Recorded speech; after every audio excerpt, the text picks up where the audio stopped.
What's up, you guys? New backdrop today. This is our first Airbnb stop. So we've been living in the camper for, has it been a week? It's been, I think this is day 8. Day 8. So just over a week now. And we're going to talk to you guys about the good, the bad, and the ugly. So, you know, what was up to expectations, what fell short so far. Because this is our first time living in a camper. We've done tent camping and some like hiking and backpacking, but nothing. And a whole lot of YouTube. And a whole lot of YouTube, right.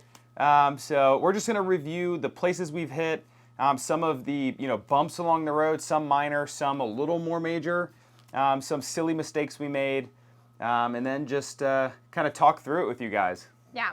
So we initially thought we had everything planned out. We bought all the things that we thought we could possibly buy for the van, for camping, for backpacking, for pretty much everything, and we thought we put them in good locations, but to start off, I think we've moved around a lot of stuff. Yeah. You really don't know. I mean, you guys know this. Even moving into your own apartment or house for the first time, or maybe if you switch to a new location, a new place, you put stuff away and you think it's the right spot, but then one, you don't remember where it is, and two, you end up moving it to a different spot, right? Our house is tiny and we still don't know where things are. Yeah. So the first stop we did was Hocking Hills. It's a state park in Ohio, about 45 minutes southeast of Columbus. And our dogs are making their debut here, and we have a allergic to something in the house. I don't know. Our other one's over here. These guys are worn out. They're probably sick of us. They have no idea what's going on. So anyways, we stopped at Hocking Hills. Guys, if you're ever in Ohio, this was recommended to us by our good friends Joey and Elena. Shout out. Shout out to you guys. They're actually getting married there because they love that park so much. Yeah, I think beautiful. Next summer in 2022. But amazing park, like beyond our expectations. We did 3 nights there. Probably the biggest bump along the road that we hit was morning number 1. We actually had a hookup to plug our camper van into, but we wanted to see how the solar and the batteries would do overnight. So we left the AC running. It did completely fine. I think it sucked up like 25% of our battery. Yeah. But then it would recharge during the day. So the first morning of cooking and making coffee, if you guys watched the video, dude, cut it out, man. He's not used to being on camera, nor should he ever be. God. So the first morning we hooked up our cappuccino machine, which if you guys watch the tour of the van, you know that's in there. It sucks up a good bit of power. And then we also have an induction stovetop to cook breakfast and cook lunch and dinner and things like that. So, dude, you're killing me. You're killing me. Anyway, so we tried to use those 2 things at once. Obviously, it didn't go well. It blew our main battery fuse, which is a huge fuse to begin with, but it's a 400 amp fuse. We're learning all this stuff about our van because we didn't build it out. We didn't have the time to build it out. I would have loved to, but we would not have done a good of a job. But the only downside to not building out your own van is you really don't know where shit is in there, right? I mean, and you don't know how any of it works. Or how to fix it. So luckily, the guy, Andy, that we bought the van from, he's been so kind and so helpful for us. So shout out to Andy. He helped walk us through the issue, and we ended up having to order backup fuses on Amazon because we called AutoZone, we called all these other electronic stores. Nobody has a 400 amp fuse. Yeah. Some guy at like a sounds and audio place literally laughed at me and said, "You need to reconfigure your system," because he thought I was doing, sound and audio. But anyways, we ordered that. The only issue was we don't have anywhere to ship it to. So we ordered it to an Amazon drop box in the middle of nowhere. Wisconsin. I didn't know, about 45 minutes outside of Green Bay. In a gas station. And that was about, 5-6 days later. So we actually picked that up today. Yeah. And it's super easy to swap out the old fuse. Here's a picture of the busted fuse, and we got the backup, so that was super easy to put in. But the only issue to that is if we didn't have hookup to power, we couldn't run anything because the main fuse was broken. So that's what's feeding all the power in. So we had to find electrical hookups, which wasn't hard. Most campgrounds do, so that wasn't an issue. But while we were driving, also everything worked. But if the car was not running and we were not hooked up, we couldn't use anything. Yeah, the biggest thing was our food getting spoiled, and then if we had to run the AC. But actually, when we got up, so after Ohio, we stayed there for 3 nights. We went up to around Detroit because I wanted to fish Lake St. Clair. Here's a couple pictures of some monster smallmouth that we caught. We had a big time up there. It was also cold. If you guys are into bass fishing or just fishing in general, stop by Lake St. Clair. They just grow differently in that lake. Between April and June, it seems to be like the prime time to go. We had a big time. And then where'd we go after that? Traverse City. We went to Traverse City, which is on the eastern side of Lake Michigan. Yeah, I think so. On the western side of Michigan. No, I think it's at the bottom. Okay, it's at the I don't bottom know, of somewhere Lake over there. Michigan, somewhere. I don't know, we're all jumbled up already. Yeah. So we did, tell everyone what Harvest Host is, because we ended up staying at a couple of those. Oh, yeah. Okay, so Harvest Host is this really cool app on the App Store, I guess, that you can sign up for. I think it's, what, like $80 a year or $100 a year. But basically, you can choose any farms or wineries or breweries, anything that is open that they registered through the app, and they are open to having people stay. You can inquire and say, hey, I'm coming by this day. You know, can we hook up? Can we stay the night? And most people say yes. It's mostly free. You just kind of buy the things that they're selling, whether it's wine, which is not hard. There's like bee places that sell honey. There's all kinds of places. Basically to support the local business, which we find really awesome, because we want to support local businesses. We'd rather do that than support like some large KOA or campground that's, you know, overrun anyway. So we stayed. Tell them about the first place we stayed. Okay, so the first place we stayed, I guess it was like a theme park of some sort, but it was like what, Wellington Farms? Wellington Farms, and it's basically a park that you walk around, and there's people that are interactive of how the lifestyle was in 1932. So the owner, what was his name? I don't remember. Anyway, super sweet. He met us out there at like 9 p.m. We were driving into this backwoods. He was like, here, I've got a spot for you. He drove us straight into some thick woods. I was like, this is either the best setup ever or we may die here. Yeah, definitely. It was definitely the better setup. It was also the best shower we've had so far. Yeah, it was a great shower. Anyway, so it was awesome because we had the whole place to ourselves. It was quiet. It was in the middle of nowhere, a whole lot of nature and all the things. The pups loved it, running around, so that was super easy.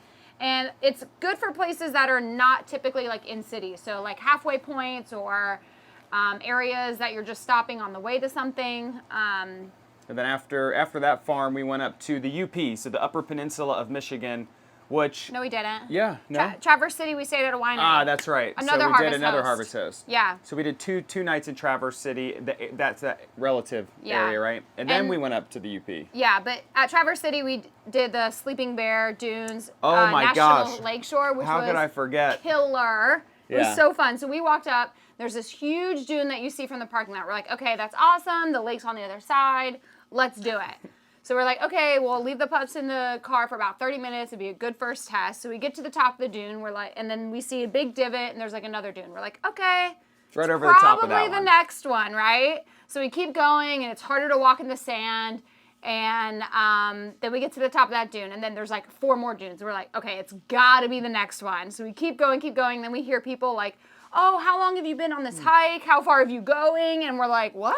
They're like, oh, you're almost halfway. We're like, this is like, it feels like we're on a hamster wheel. Like, it literally never ends. I thought it was like... But it was like a Jedi mind trick. It looked like you were that close, like you were really close. And then you could see the lake, but then you couldn't. And then you got to the next hill, and then you could see the lake over another hill. It was like repeating itself. It was crazy. Either way, it was about like a 3.5 mile, like total round trip shenanigan to the lake. It was beautiful, 100%, Highly 10 out of 10 recommend. Yeah. Worth it. It was awesome. Amazing. But it was too cold to swim, but in the summer you can jump in and cool off, and it was super nice. The only benefit of being up in the Great Lakes area, and then where we went to next is the Upper Peninsula, which is beautiful. We've never seen the Great Lakes. Like, I was like amazed, like jaw dropped. It literally, there are oceans, and the water, you could see like 40 feet down. So clear and clean too, not much trash at all. Amazing. And what the only benefit, you know, it was definitely cold. I mean, it got down to like 30 degrees a couple of the nights. I think it was a little chilly for this time of year. Yeah. But the big summer crowds weren't there yet. So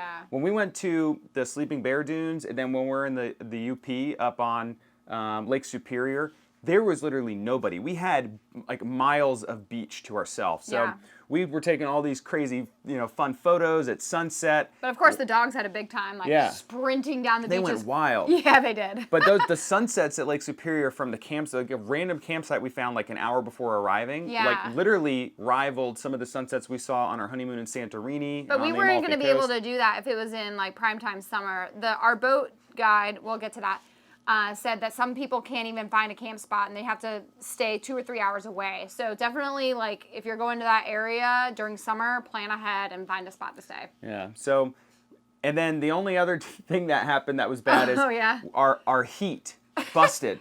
It felt like it busted because it stopped working. It wasn't working. And there's this random, like, foreign little heat control unit, and then a really powerful little heater under the front passenger seat that shoots out into the back of the van where we sleep. But it was down into the 20s one night and the 30s for 2 nights, and we could not figure out what was the issue. All the wires seemed okay. We tried Googling it. We called Andy, and he gave us some info, which ended up actually being the most helpful info possible. We ended up calling the manufacturer. The guy called us back and left us a voicemail, and we had to, like, do some, like, secret, push a button a weird way, hold a button, and, like, reset a certain error code. And thank goodness the heat came back on because we were like 4 days without heat. Yeah, we were waking up in the middle of the night, cranking the car at 2 in the morning to blast the heat. The dogs are shivering. We're shivering. They hate us. We survived. But we survived. It was all right. Just you just gotta roll with it. I feel like that's like the motto of like #van life. You just have to roll with it. You gotta callous your mind. Shout out David Goggins. So after that, and then we move into today, which we did a hike. And I'll show you guys some footage or some photos. It was barely a hike. It was more like a drop and then a climb. But like in this hike, guys, do you remember the title of the trail? Log slide. So they used to drop logs down, I guess, to ships or something, right? Logs down this massive, like a few hundred feet down, and it's almost a straight drop. No, I think it's 500 feet. 500 feet. Yeah. So we're literally like running and jumping and like falling 30 feet at a time. Which was great. Rolling around in our jeans and boots, and like it was freaking awesome. So highly recommend that. The only issue is getting back up was exhausting. I mean, you have to like literally climb on your hands and feet. It's like climbing a stair stepper made of sinking sand. Yeah. But hey, we got our workout in. So after that, it was fun though. We went to the main attraction of the Upper Peninsula, at least that I know of, right? Yeah. And we know of, which is the pictured rocks, which I keep calling the painted rocks, which honestly to me makes more sense. Totally, but it's pictured. Yeah, and it's a national shoreline, so basically it's 40 miles worth of rock formations, and we hopped on a boat, which is definitely the best way to see it. You can hike, and there's like a hike throughout that whole 40 miles, but you can't really see all of the things that you can from the water. So this guide, we found him. He's the only private guide, Captain Mark, who allows dogs. So we were very grateful. On his website, it said he doesn't book out until May 15th. So I called him and I was like, please, we're only here like this time. Is there any way you can fit us in? He was like, sure, show up at this time. We're the first boat ride of the year for him. Yeah. And he was great. He was awesome. He's been doing it for years now. Yeah. But it was incredible. It was Thank goodness it warmed up today. It was beautiful. Otherwise, it would have been unbearable. But there's one other boat on the entire Lake Superior that we could see. And like, one kayaker. And one kayaker. But usually this place is swamped. He said there's 500 or so kayaks right where the pictured rocks start. And it's like a couple miles. And they call it the pictured rocks. And we'll have some more footage coming up right here somewhere. Yeah. Where what kind of metals are like basically in the there's 3 different stone, types of right? stone. There's limestone, sandstone, and granite. And granite is not very porous, but the limestone and sandstone is.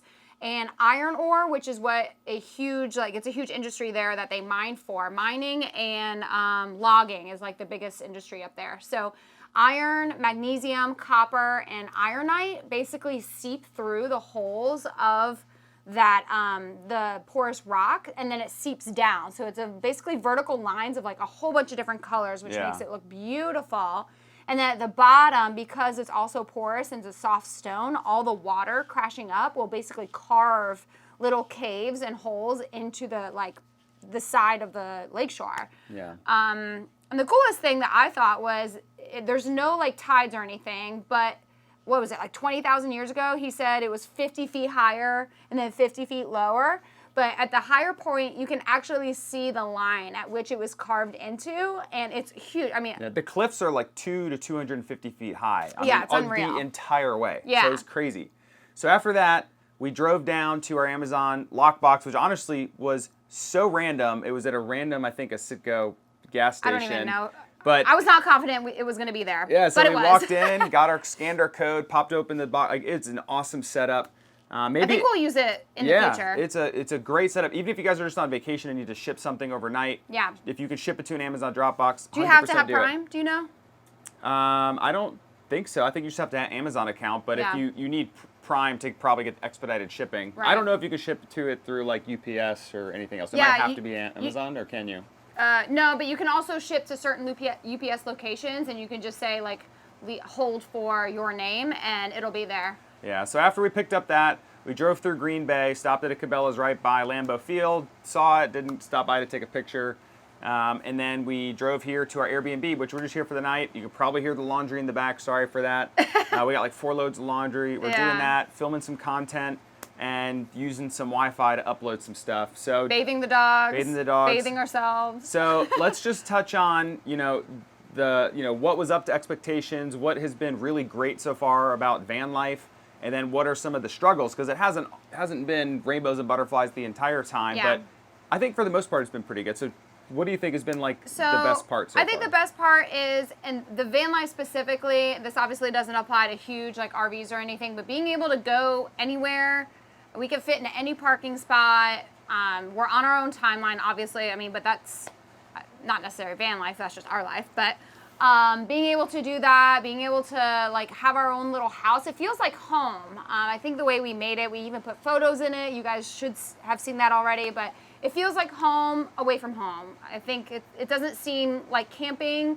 because you sleep a little bit better. Yeah, I think the best thing for me so far has just been like the freedom with no end sight. Like we're not, like you said, like to a timeline, and that's not for everybody just doing day trips, but like not having jobs necessarily. I mean, we're still working and doing content, but that's like up to our own discretion, right? And we're also changing our schedule every day. I mean, the weather was poor up in the UP, so we just took a day to get organized, plan a little bit, and we have the freedom to do that, which is really cool. Yeah, so that's been good so far. I think it's also been easier than having, I think you mentioned like a fifth wheel or Class A or Class C, to actually just pick up and move really quickly and be more agile. You can get that thing into places that you could not get a fifth wheel into. It's also regular gas. We already mentioned, one of the biggest struggles, which was the heat, and then busting or blowing the main fuse for the battery. Which is 500% our fault for not knowing 100% our fault, but we're learning as we go. Yeah. Right? I'm glad we made those mistakes early on instead of like where we're doing a week stint out in the desert somewhere where we can't have AC, and that would just be terrible. I also think a negative would be, because it is such a small, contraption, we were expecting to be outside a lot, but when it's super cold or if it's raining, you're kind of stuck inside. Both of us and the 2 dogs inside, like just waiting it out is not the best. It's comfortable, but we're really looking forward to some warmer weather. We're actually going next to South Dakota. We're hitting the Badlands National Park. Custer State Park out there, which is supposed to be nice. And then we're going down to Colorado, Utah, and kind of get into the warmer months of the summer. Yeah. So that'll be nice. So then we could really do mostly outdoor living, because like you said, right now we have 2 dog beds that basically take up the entire kitchen / living room space. Everything. So it's like dog toys, and there's just not enough space to even walk. So once we can just throw that stuff outside and kind of have the dogs out most of the time, we're going to have so much more space. We can have the doors wide open the whole time, have fresh air. Yeah. What about any other struggles? So we almost ran out of gas. Yeah, That was gas. That was our fault again. Right, but it goes down pretty quickly. It does. 13 miles a gallon is not a lot. I mean, we have a lot of weight on that car, and it's not super aerodynamic with everything we have on. But we had, I think, 0.2 or 0.3 gallons left. So that gets us not very far. Like 4 miles. And if we missed this one exit, the next gas station wasn't for another like 13 miles. So we would not have made it. And there was like half a bar to 1 bar self-service. And it was like dark. So the other thing is just finding bathrooms. Like we have a compost toilet, and it was also freezing outside, so we couldn't like set up our own like outdoor like bathroom essentially toilet, and shower. So we were like trying to find showers and whatnot. But we have a compost toilet, but we have not broken it in yet, and we're using it as a last resort. Emergency uses only. Yeah. But overall, it's been good so far. We're hoping it only gets better. I'm sure there's going to be other bumps along the road. Jill hasn't killed me yet, so. Or me. You haven't killed me. I haven't killed you yet. Yeah. No, but honestly, it's been great so far. We've been flattered by all the folks that we, even haven't spoken to since high school are reaching out and saying, super nice things like congrats on quitting the jobs and all that. And then also following up with suggestions on telling us, hey, I lived here in Montana, or I visited here. You should 100% stay at this park. Sending us like itineraries. Like, we'd love that. If you guys have any suggestions, like anywhere out west, like Colorado, Utah, Pacific Northwest, California, all that, send it to us, right? Hit us up on Instagram. Yeah. I mean, also like not just things to see, but things to eat, things to, go. Oh, we had a pasty today. Pasty. I kept calling it a pasty. It's a a pasty? Because it's hella tasty. Oh. Seriously, a pasty. I was like, that sounds gross. I don't know if I'm going to get it. Then we're like, you know what? We got to try local stuff. So it's a Finnish dish that kind of just stuck back in the day. Yeah. Basically, it's a chicken pot pie of the north and the Upper Peninsula. Yeah. Like we were like, we saw a couple pasty restaurants, and then we asked our boat guide, Captain Mark, said, where should we get a pasty? And he goes, go about a mile up the road, see a blinking light, turn left, there's a motel / gas station / pasty shop. All in one. And no shit, it was. It was like, it was called Train, AU Train. Yeah. And we walked in, homemade pasties, kind of like a bummy gas station in the middle of the nowhere. And we got 2, and they were freaking delicious. It was good. It's like a chicken pot pie, but it's filled with just beef, potato hash slices. browns, Yeah, hash browns. like maybe some carrots and other veggies. Yeah. It was good. It was weird, but it was really, I could see how it would be a huge hit if it was like, you know, the freezing cold of 0 northern degrees. Michigan. Yeah, just have a nice warm pasty before bed, you know? Yeah.